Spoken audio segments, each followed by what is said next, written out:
చెప్పిన ప్రకారంగా తర్వాత శాసనసభలో క్యాబినెట్లో తీర్మానాలు చేసుకొని తెలంగాణ ప్రభుత్వ శాఖ ప్రణాళిక శాఖ ద్వారా రాష్ట్ర వ్యాప్తంగా 87,000 మంది సమాచారం నమోదు చేసుకునే ఎమ్యూనరేటర్లు నియమించుకొని ఇప్పటికీ 30% విజయవంతంగా పూర్తి చేస్తున్నాం.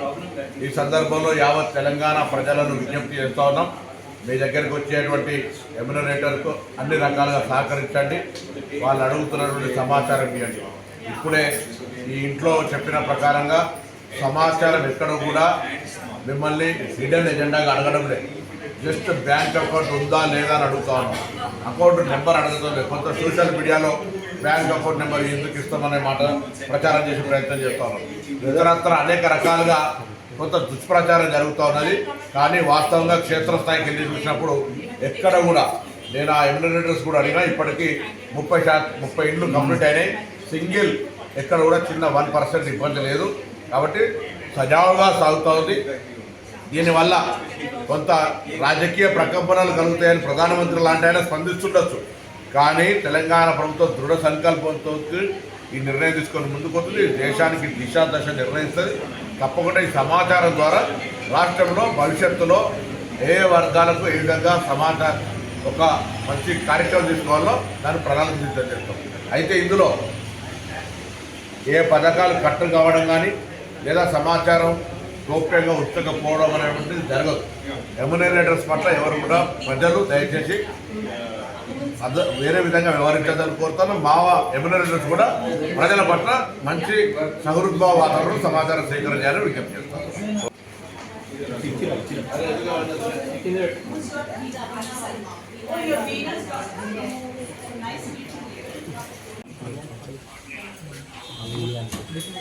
कितने फैमिली जा रहे थे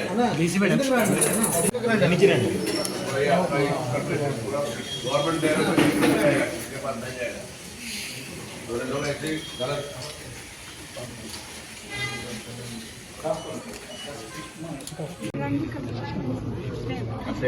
लाइव फ्रेम है.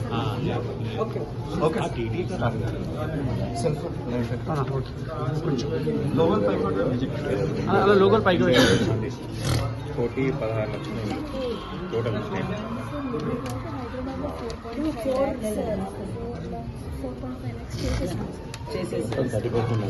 స్టేట్ మొత్తం 30 సార్. హైదరాబాద్ 21%. తెలంగాణ వ్యాప్తంగా 6వ తేదీ నుండి ఇండ్ల గుర్తింపు కార్యక్రమము, 9వ తేదీ నుంచి ఇంటింటికి సర్వే కార్యక్రమాన్ని ప్రారంభించుకున్నాం.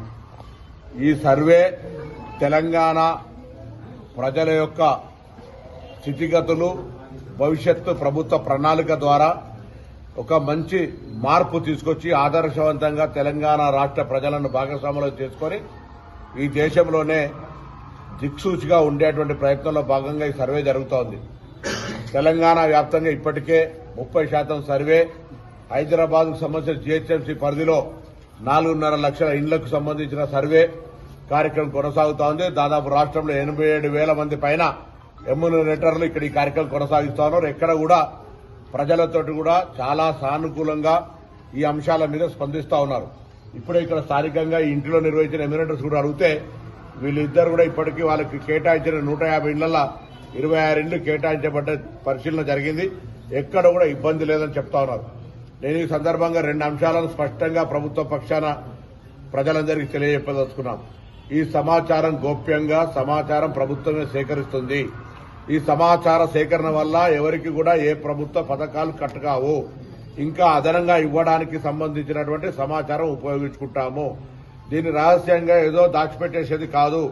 దీని మీద అనేక రకాలుగా అనేక వేదికలపైన చర్చ చేసి భవిష్యత్తు కాలంలో ప్రజలకు ఉపయోగపడే విధంగా మార్గదర్శకత్వం తీసుకుంటుంది ప్రభుత్వము. దీనిపైన కొంత ప్రధానమంత్రి లాగా కూడా స్పందించే విధంగా ఈ యొక్క కార్యక్రమం జరుగుతోందంటే ఈ కార్యక్రమం యొక్క ప్రభావాన్ని దయచేసి గుర్తుపెట్టుకోవాలి. ఇది రాజకీయాలకు సంబంధం లే. ఇది కేబినెట్ తీర్మానం తర్వాత శాసనసభలో ఆమోదించబడ్డది. అందరి రాజకీయ పార్టీలు అంతకుముందు కూడా నా జ్ఞాపకం ఉంది, తెలంగాణలో ఎప్పుడు ఇంకా సర్వే చేస్తారని అనేక సందర్భాల్లో డిమాండ్లు, అమర దీక్షలు, అనేక ధర్నాలు, ప్రొటెస్టులు చేసినటువంటి వాళ్ళంతా ఇవాళ మౌనంగా ఉన్నారు. నేను మరొకసారి తెలంగాణలోని అన్ని కుల సంఘాలను మా కులం ఇంత అని అనేక సందర్భాల్లో విజ్ఞాపన చేసే వాళ్ళని కోరుతా ఉన్నా. మీరు మీ కులాలను చైతన్యపరచండి, అందరినీ సర్వే సందర్భంగా భాగస్వాములను కమ్మనండి, సమాచారం ఇవ్వండి. కొత్త రాంగ్ ఎపిసోడ్ క్రియేట్ చేస్తున్నారు. ప్రశ్న నెంబర్ 21 ద్వారా మేము బ్యాంక్ అకౌంట్ వివరాలు అడుగుతలేదు, ఉందా లేదా అని అడగడం కూడా తప్పు కాదు. ఎక్కడ కూడా బ్యాంక్ అకౌంట్ డీటెయిల్ అడుగుతలేదు. ఆధార్ కార్డు కూడా ఆప్షనల్.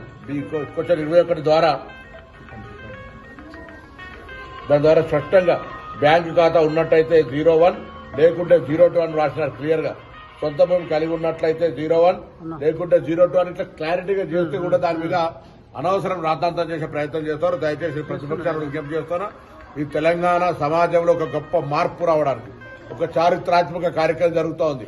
ఈ చారిత్రాత్మక కార్యక్రమం ద్వారా తెలంగాణ ప్రజలకు న్యాయం జరిగే విధంగా సహకరించాలని నేను ఈ సందర్భంగా విజ్ఞప్తి చేస్తున్నాను. ప్రభుత్వం పక్షాన ముఖ్యమంత్రి గారు, ప్రభుత్వము, అధికారులు, చీఫ్ సెక్రటరీ గారి నేతృత్వంలో హైదరాబాద్ కలెక్టర్ గారు దీనికి కోఆర్డినేటర్ గా ఈ కార్యక్రమం అంతా కొనసాగుతోంది. దయచేసి ఎక్కడైనా ఇబ్బంది ఉంటే మీరు ప్రజాప్రతినిధిగా గానీ లేదా ఏదైనా పార్టీ నాయకుడిగా మీకు డౌట్ ఉంటే అక్కడ ఉన్నటువంటి జిల్లా కలెక్టర్ గారు కావచ్చు, మండల స్థాయి అధికారి కావచ్చు, మీకు స్పష్టంగా దీని మీద క్లారిఫికేషన్ ఇస్తారు. దయచేసి అపోహలు కలిగించొద్దు. ఈ కార్యక్రమం సజావుగా సాగుతా ఉంది. ఎక్కడైనా ఏదైనా సోషల్ మీడియాలో వస్తే కూడా అనవసరంగా సోషల్ మీడియాలో దీన్ని దుష్ప్రచారం చేస్తే చట్టరీత్యా చర్యలు ఉంటాయి. నేను ఎమ్మెల్యేస్ కూడా కోరుతా ఉన్నా, మీకు ఎక్కడైనా ఇబ్బంది కలిగితే ఎక్కడ 1%, 2% ప్లీజ్ పై అధికారుల నోటీసుకు తీసుకురండి. మీరు మీడియా పరంగా పోవడానికి వీల్లేదు. అదేవిధంగా వాళ్లకు భద్రతకు సంబంధించి పూర్తి బాధ్యత మాది. ఎక్కడైనా ఎమ్యూనరేటర్స్ సంబంధించి ఎవరైనా ఇబ్బంది పెట్టి ప్రయత్నం చేస్తే వాళ్ళకు కూడా చట్టరీత్యా చర్యలు ఉంటాయి. ప్రభుత్వ ఉద్యోగి విధి నిర్వహణకు ఆటంకం కలిగించినటువంటి సెక్షన్లు పెట్టబడతాయి. మీకు ఇష్టం లేకపోతే మేమేం బలవంతంగా సమాచారాన్ని నిర్బంధంగా తీసుకుంటలేం. సమాచారం ఇవ్వడానికి ఇది ఒక సోషల్ రెస్పాన్సిబిలిటీ, సోషల్ సెక్యూరిటీ కూడా government responsibility. Is not asking by any individual agencies. Telangana రాష్ట్ర ప్రభుత్వ ప్రణాళిక శాఖ ద్వారా అధికారులు, ఐఏఎస్ అధికారుల పర్యవేక్షణలో 33 జిల్లాల్లో 87,000గా విభజన చేసి జరుగుతోంది. కాబట్టి అందరూ సహకరించాలని కోరుతోంది. ప్రైవేట్ వ్యక్తులు సర్వే చేస్తున్నారని కూడా సోషల్ మీడియాలో ప్రైవేట్ వ్యక్తులు సర్వే చేస్తున్నారనేది అటువంటి దుష్ప్రచారం ద్వారా వస్తున్నటువంటి వాళ్ళని ఇబ్బంది పెట్టే ప్రయత్నం చేస్తున్నారు. అందరూ కూడా ఐడెంటిటీ కార్డు ద్వారా ఈరోజు స్పష్టంగా ప్రభుత్వ ఆదేశం మేరకు వాళ్ళు వస్తా ఉన్నారు. ఎవరైనా అటువంటి వాళ్లకు చేష్టలకు పాల్పడితే కఠినంగా చర్యలుంటాయి.